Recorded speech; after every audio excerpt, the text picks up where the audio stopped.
Au-delà des nuages, des vents qui grondent, sur terre, dans le ciel, le bout du monde, info qui tourne et qui résonne. Le Doc News capte chaque onde. Les nuages dansent le bas.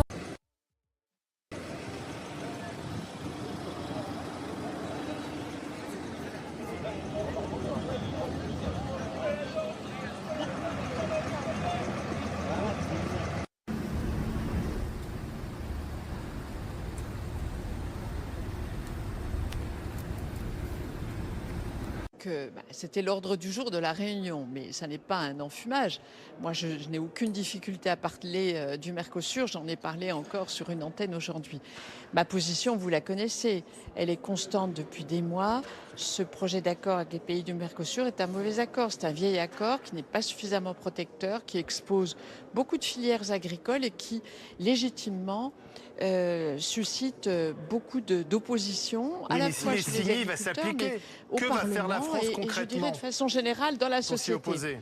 Et donc, la France, depuis des mois, conduit une action diplomatique intense et je peux en témoigner puisque j'ai vu à peu près tous mes homologues européens. Et elle n'est pas seule, d'autres pays l'ont Elle rejointe. est isolée quand Est-ce même. que ce sera suffisant pour bloquer le Mercosur ? Nous le verrons bien. En tout cas, la France ne peut pas, à ce stade, approuver ce projet d'accord en l'état. Oui, mais même si on ne l'approuve pas, il va s'appliquer, Madame Genevard. Est-ce qu'il n'est pas temps de hausser le ton? Certains de vos anciens amis LR disent qu'il faut que la France aille plus loin, porte plainte devant la... N'approuve pas, il va s'appliquer, Madame Genevard. Est-ce qu'il n'est pas temps de hausser le ton? Certains de vos anciens amis LR disent qu'il faut que la France aille plus loin, porte plainte devant la Cour européenne, soit plus offensif, c'est ce que dit Bruno Retailleau notamment, le sénateur. Oui, plusieurs choses. D'abord, porter l'affaire devant la Cour de justice de l'Union européenne est une possibilité, effectivement, qui est d'abord une possibilité utile quand elle émane du Parlement, parce que dans ce cas-là, l'accord est suspendu. Et il y a un effet suspensif. Si c'est un pays qui instruit une procédure auprès de la Cour de justice, ça n'est pas suspensif.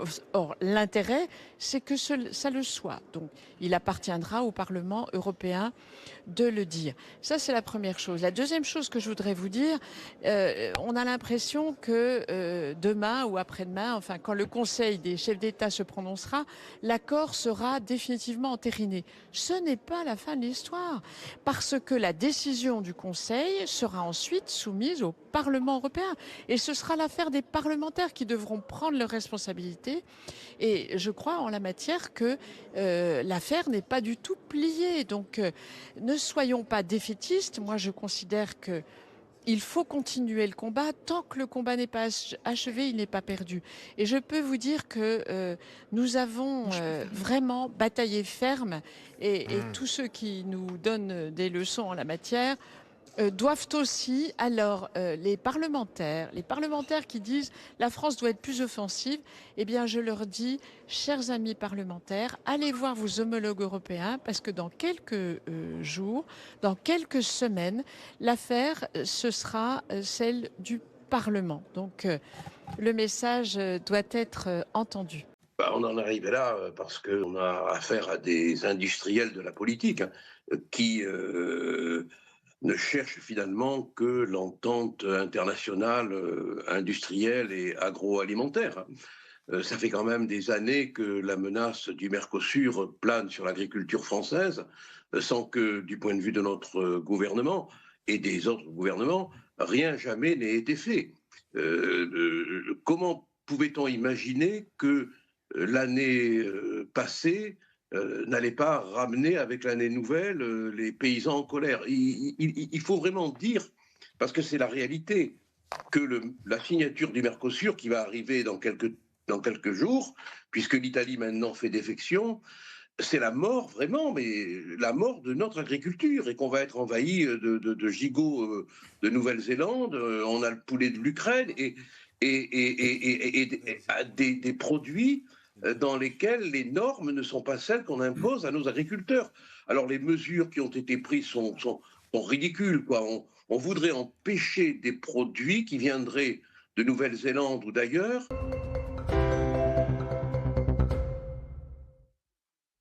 Bertrand Vantaux, vous aviez dit que vous le feriez, c'était interdit, vous l'avez fait tout de même. Oui, c'est interdit, mais enfin, on avait quand même fait une demande pour entrer pacifiquement dans Paris et aller porter nos doléances à l'Assemblée et au Sénat, et sur lesquelles on n'a pas eu de réponse. Donc, effectivement, on y allait. Aujourd'hui, je suis assez inquiet par rapport à mes collègues qui sont encore en garde à vue ou dont le matériel a pu être saisi dans les tracteurs. Quand ont-ils été arrêtés? Ils ont été arrêtés cette nuit, voilà, enfin, en début de nuit et pendant la nuit. Et puis, aujourd'hui, il y a des tracteurs qui sont mis en fourrière. Donc, attendez, dites-nous exactement ce qui s'est passé, Bertrand Vantaux. Arrestation de certains de vos camarades, c'était où, quand? Alors, c'est tellement diffus que je ne peux pas vous le dire, mais c'est autour de... Donc, il y en a eu plusieurs? Il y en a eu plusieurs. On doit être à peu près à 25 gardes à vue. On a au moins 10 tracteurs qui sont mis en fourrière dans l'Essonne. Donc, ça, il faut que ça cesse. Enfin, vraiment que ça cesse, il faut les libérer.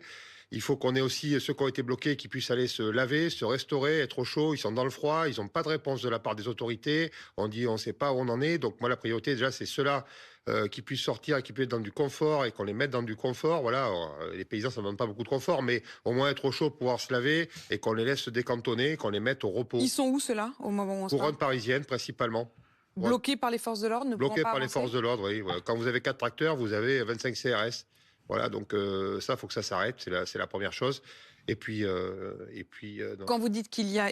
Jean Bel, une action illégale, alors, selon la porte-parole du gouvernement. Eh bien, je vais lui dire une chose à cette dame, à la porte-parole du gouvernement, c'est qu'elle a oublié que ces agriculteurs, il n'y a pas que des agriculteurs syndiqués. Donc, quand elle dit on discute avec les syndicats, aujourd'hui, c'est peut-être un peu ça le problème. C'est que ils veulent parler qu'avec des syndicats. Malheureusement, alors j'ai rien contre les syndicats, puisque moi je discute avec tous les porte-paroles ou les représentants nationaux des syndicats agricoles, mais ça représente que 30% des agriculteurs. Et comme j'ai dit à la ministre en début de semaine, quand elle a demandé de lever les blocages, elle a dit, j'ai vu avec les responsables syndicaux, mais il y a beaucoup de blocages qui sont détenus par les agriculteurs indépendants. Parce que peut-être qu'ils ne se retrouvent pas dans le syndicalisme, peut-être que certains syndicats ne veulent pas un peu bouger, donc les gens se sentent isolés.